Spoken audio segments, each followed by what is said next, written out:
Welcome to Doctorates of the Absurd. This is our first deep dive on 1,000 Plateaus, the foundational work by the legendary and, let's be honest, often frankly baffling duo of Deleuze and Guattari. Baffling's a good word for it. We are not wading into this text. We are jumping straight into a philosophical demolition derby right from the starting line. And we are starting exactly where they intended us to start.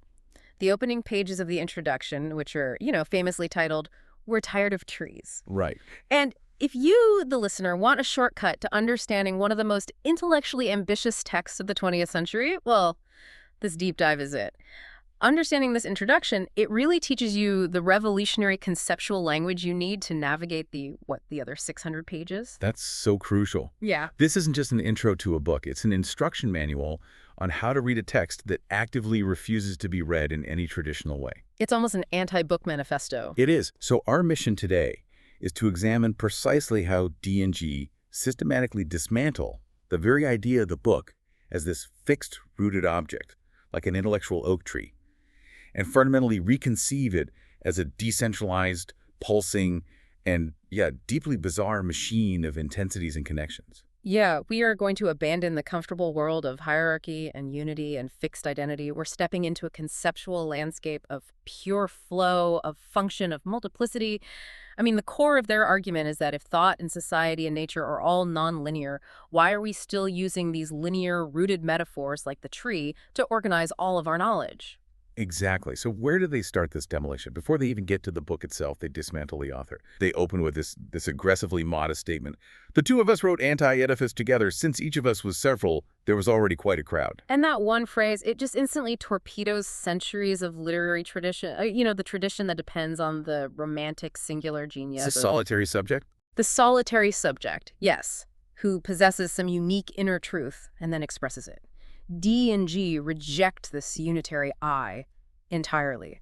They aren't two subjects. They are, in their own words, an active multiplicity, a convergence of forces and influences and ideas, and all these external connections. It makes their names, Deleuze and Guattari, feel almost accidental. They even say they considered assigning clever pseudonyms to prevent recognition. It's such an immediate, aggressive assault on the conventional notion of intellectual ownership. It really is. And this immediately lands us right in the territory of the absurd. Yeah. I mean, if they are so committed to multiplicity and anonymity, why use their names at all? Right. Why not just publish it anonymously? And their answer is so stark, it's almost dismissive. They just say, out of habit, purely out of habit. Just routine. It's not some grand ideological necessity or personal pride that keeps their names on the cover, but just sociological convenience, like you're signing a document. It's incredible. It reduces the profound act of authorship to this administrative formality. Which is exactly the effect they want. Exactly. It's not about achieving some, high-minded philosophical disappearance. It's about a more profound goal, which is to render imperceptible not ourselves, but what makes us act, feel, and think. Okay, let's unpack that. The writing, the thinking, the philosophical labor, that is where the action is. Yes. The self, the I, is just a placeholder. It's an easily ignored node in a much larger network. So if the self is imperceptible, what is writing? They have a term for this, right? They call it machine plugging in. This is really where the traditional idea of expression just dies. It completely dies. Writing is no longer about expressing a fixed internal subjectivity, the source. Instead, it's this external connective process. And less like a poet pouring their heart onto the page. And more like an electrician connecting wires between disparate systems. The source of the current isn't the electrician, it's the external grid. The electrician just makes the connection. And if the author is just the person doing the plugging in, then the agency, the power to act, feel, and think, it's just distributed across the entire network. Right. But let me push back on this for a moment. If the I is so irrelevant, why even bother to write philosophy? I mean, isn't the act of producing a work like 1,000 Plateaus inherently an ego-driven, subjective endeavor? That's an excellent point, and they are hyper-aware of this contradiction. Their pragmatic solution is what makes this philosophical stance so revolutionary. The ultimate goal isn't to reach the point where one no longer says I. Because that would just be another dramatic philosophical position. Exactly, another fixed point. No, the goal is to reach the point where it is no longer of any importance whether one says I. So the self doesn't vanish. No, it just loses its centrality. It ceases to be the pivot around which all meaning has to rotate. The authors distribute agency, the agency of thought and feeling like components in this vast, peculiar philosophical network. That's a truly pragmatic vanishing act. It's like they want the freedom to talk like everybody else, even while they're completely overturning the underlying system. They use that wonderful, cynical observation, it's nice to talk like everybody else, to say the sun rises when everybody knows it's only a manner of speaking. That phrase is a license to use conventional language, but with the full, destructive weight of their philosophical project right behind it. They acknowledge the social utility of the stable subject. I mean, we need stable terms like I and sun to communicate daily. Of course. But their deeper project fundamentally invalidates the metaphysical necessity of that stable I that requires true statements to originate from some fixed speaking subject. In essence, they are saying, we affirm we are no longer ourselves. The true labor of writing is the active destruction of the self as a fixed center, which then allows the writing to become something else entirely. Measurement. Measurement. Exactly. If writing isn't expression, it must be measurement. It has to be a survey, a map. It must be defining flows and connections, intensities, speeds, and forces, rather than conveying some subjective rooted meaning. We are mapping the currents, not describing the source. Okay, so the author is a crowd, and the writing is machine plugging in. Let's move to the physical manifestation of that process. The book itself. D&G are absolutely brutal in their rejection of classical classification. They reject the book as either an object or subject. They state it flatly. A book has neither object nor subject. It is made of variously formed matters in very different dates and speeds. To attribute a book to a unitary subject, the author, or a unitary object, the topic is, in their philosophy, to miss the entire dynamic reality of the thing. And why is that attribution so dangerous to them? What's the risk? Because it demands a fixed center of explanation. It ignores the working of matters and, crucially, the exteriority of their relations. It prevents us from seeing the complex, sprawling interactions that actually constitute the book. Right. They compare it to fabricating a beneficent God to explain geological movements. You create a simple, fixed explanation, a divine plan, an authorial intent, a stable meaning to rationalize something that is really just complex churning forces. That's a powerful analogy. Yeah. It makes the book sound less like a text and more like a geological event or an earthquake, where the meaning is just the residual vibration, not the originating intent. It's precisely that kind of geological force, which is why they define the book as an assemblage. It is a multiplicity, but one that is fundamentally unattributable to a single origin or a single endpoint. So to understand this assemblage, we have to identify the lines that run through it. Yes. Okay, let's unpack these lines. This is where the concept starts to get practical, even if the language remains, well, pretty abstract. We have two main types of forces running through the assemblage. First, you have the lines of articulation or segmentarity. These are the elements that give the book its familiar, organized structure.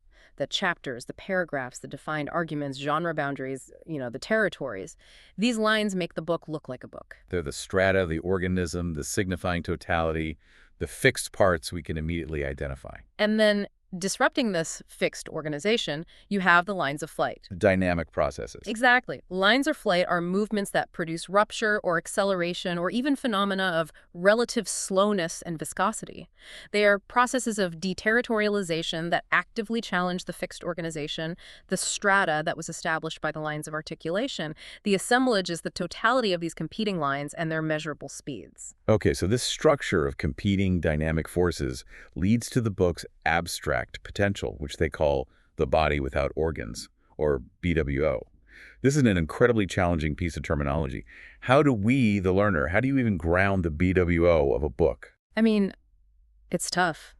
The BWO of a book is the abstract plane of potentiality that continually dismantles the segmented structure.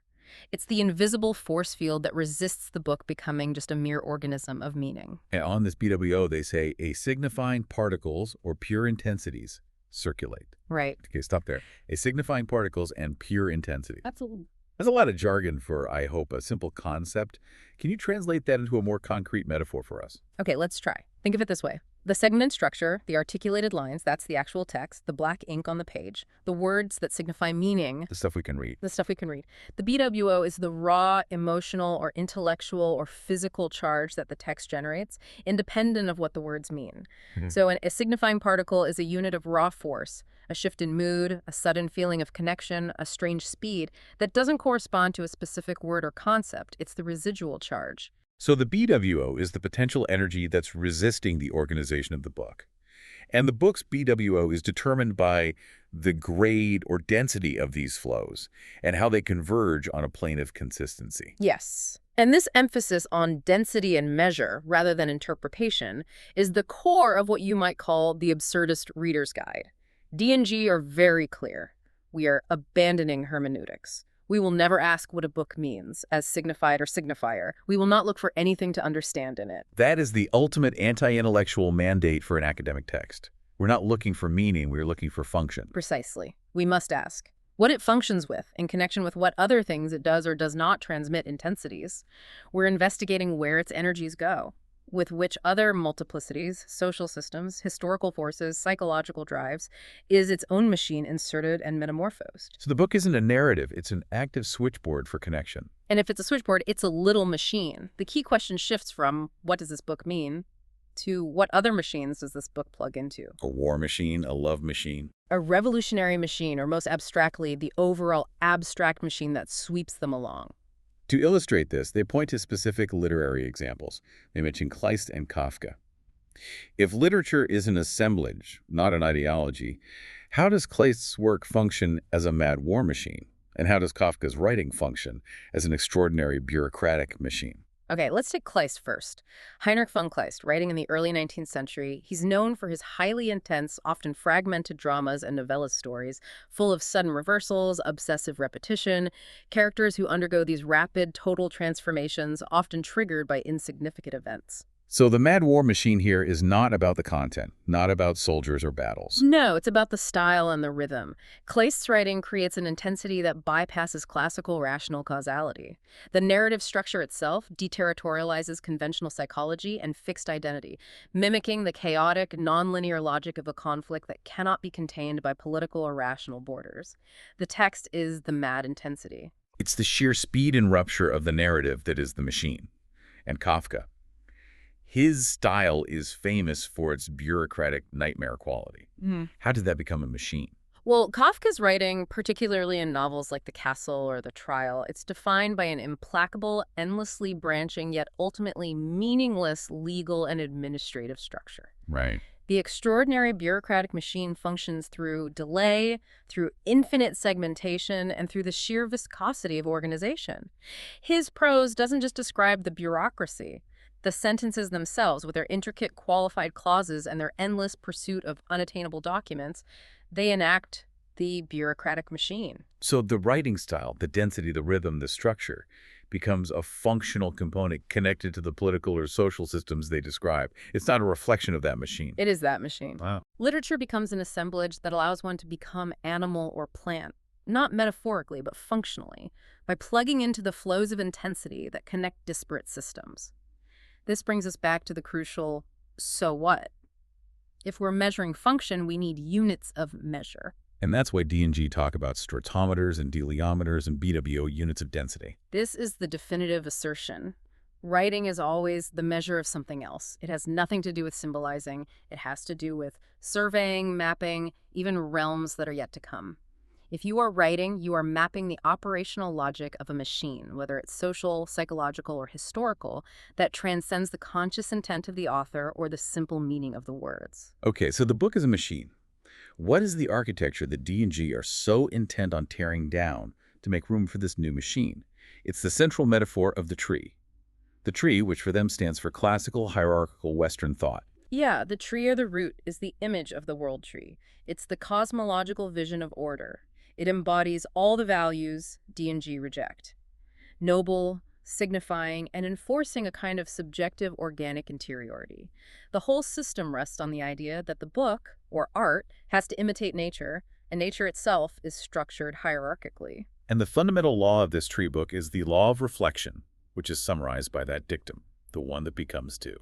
And D&G are just utterly exhausted by this. They argue that any system, from philosophical dualism to scientific classification, that relies on the one becoming two is trapped in the most classical and well-reflected, oldest and weariest kind of thought. It demands dichotomy, binary opposition, and always a strong originating unity. And they even point out that this isn't how nature truly works, citing how roots are often taproots with a more multiple, lateral, and circular system of ramification rather than a dichotomous one. Thought, by enforcing this binary split subject-object, good-evil, thesis-antithesis lags behind the complexity of the organic world. So we need to spend time detailing the two types of root books they critique, because this critique illustrates the tenacity of unity, the way it always tries to sneak back in, even when thinkers are trying to escape it. Exactly. Let's start with type 1, the classical root book, defined by taproot logic.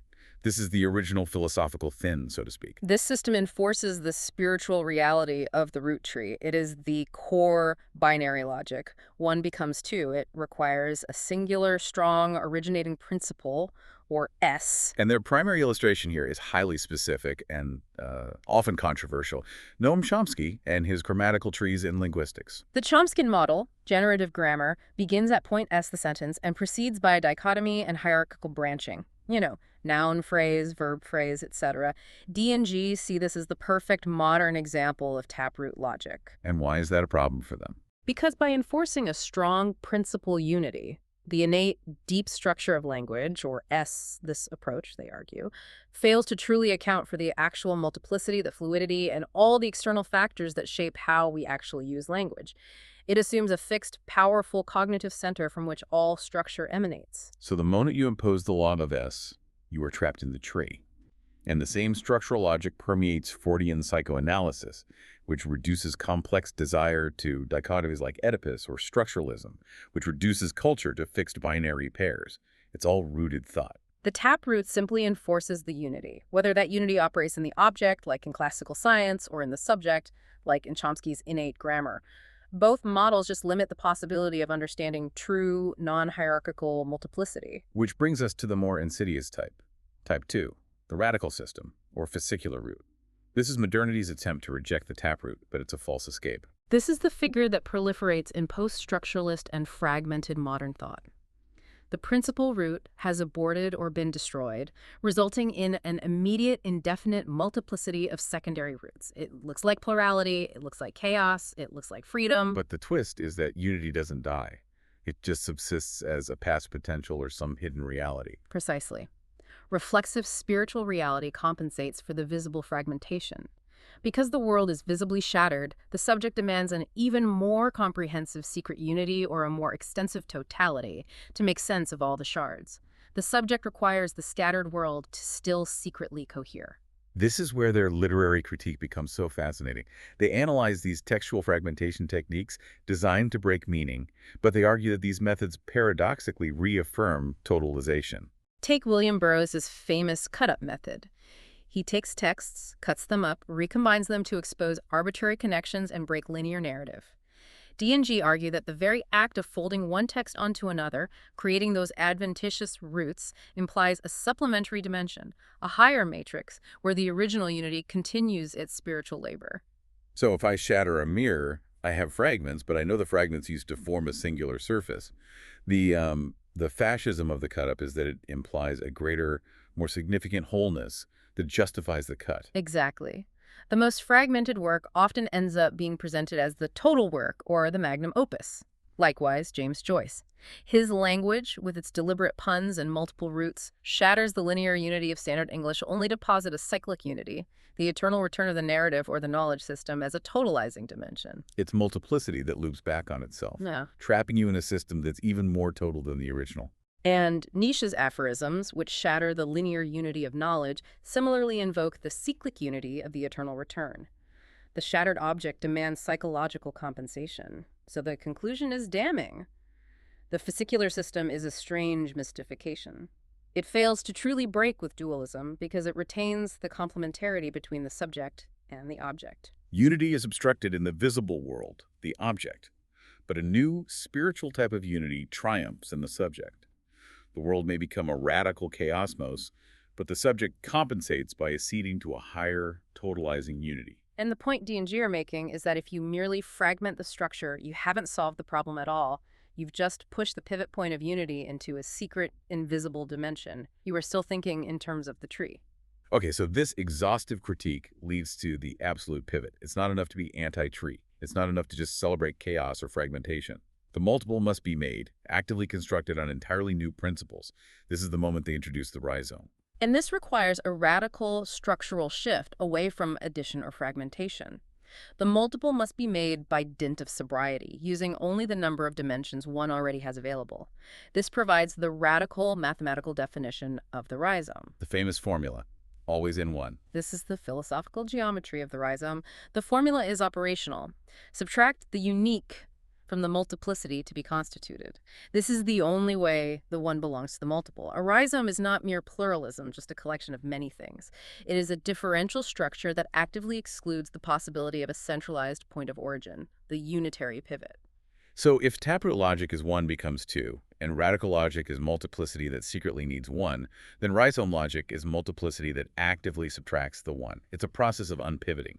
But why is subtraction, or n1, the only path to true multiplicity? Why can't we just say n? Because if you just say n, you risk having that unity sneak back in through the back door of totalization, as we saw with Joyce and Nietzsche.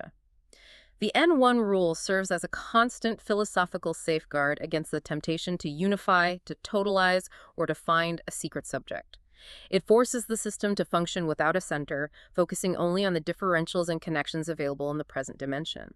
You are writing at N1 dimensions because you deliberately leave out the dimension of unifying interpretation. It's a mechanism for continuous deterritorialization, which prevents the structure from hardening back into a tree. Exactly. And this focus on non-hierarchical production demands that D&G define the rhizome not just mathematically, but ecologically, grounding the concept in the concrete world, proving it's not just some abstract idea.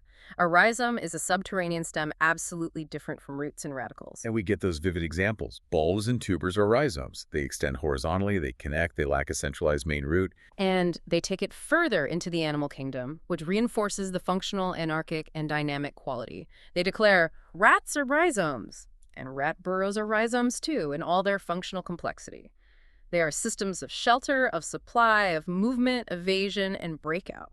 The burrow system perfectly embodies the principle of function over meaning. A burrow has no central S-point. It's defined by what it does and how it connects different points. Where supplies are stored, where escape routes are, where communication happens, it transmits intensities of movement and security. And this movement leads us directly to the core operational principles of the rhizome, which are vital for understanding how D&G apply this concept later. A key principle is that the rhizome operates through cartography, not decalcomania. That is a critical philosophical distinction, and one that we absolutely must unpack now to provide the necessary depth. What is decalcomania in this context, and why is cartography the rhizome's chosen method? Decalcomania, or tracing, is the method of the tree book. When you trace something, you are reproducing a pre-existing reality, a fixed structure. The root book always aims to trace the world's supposed natural hierarchical order, whether that is Chomsky tracing the deep structure of language or a classical philosopher tracing the divine order. Tracing implies fidelity to a given fixed system, and it prevents new connections. So tracing is dependent on the original model. If the original model, the world, is a fixed tree, the book, the trace, is also a fixed tree. Correct. Cartography, on the other hand, is the method of the rhizome. A map is always open. It's capable of being torn, reversed, modified, connected to other maps. A map is dedicated to performance. It is always a work in progress, focused on the dynamic movements of the present moment, the lines of articulation, and the lines of flight. Which means a rhizome doesn't reproduce the world. It actively contributes to the world's construction. It connects machines. A map shows you the connections you can make. A trace only shows you the connections that have been made. And the map reveals what D&G call the rhizome's fundamental principle of heterogeneity. Any point of the rhizome can be connected to any other point, unlike in a tree structure where connection has to follow a prescribed path up or down a branch. The rhizome is defined by connections between absolutely different orders, linguistic, biological, political, whatever. That is the essence of the machinic assemblage. And D&G even state that the rhizome includes the best and the worst, potato and couch grass, or the weed. And this is a grounding realization. The rhizome is ecological and structural, not moral. Weeds are rhizomes because they spread without a central command structure, constantly extending and breaking through strata. They thrive on connection and horizontal movement. The rhizome embraces difference and functional chaos without needing to categorize it as good or bad. Okay, we've established the author is a crowd, the book is a machine, and the governing structure is the rhizome. Now let's tie this all back to our central theme, doctorates of the absurd. D&G provide this dense philosophical engine, but how does it formally align with the absurdist critique of life's meaninglessness? Well, the D&G project formalizes the productive side of meaninglessness. Traditional absurdist thought, rooted in figures like Colnus, often highlights the inherent irrationality of the universe and the human desire for sense, which leads to a kind of melancholy acceptance. D&G take that irrationality, that void of universal truth, and immediately use it as the building block for a functional, active system. It transforms nihilism into a principle of dynamic potential. Okay, so the first payoff, which we discussed earlier but can now deepen, is the rejection of fixed identity. Absolutely. The traditional absurdist critique questions the validity of a fixed, unified self in an irrational world. D&G provide the structural mechanism for that rejection. The self that is merely several, the agency that is distributed as machine plugging in, the constant assertion that we are no longer ourselves. This isn't just existential angst, it's a commitment to flow and mutability.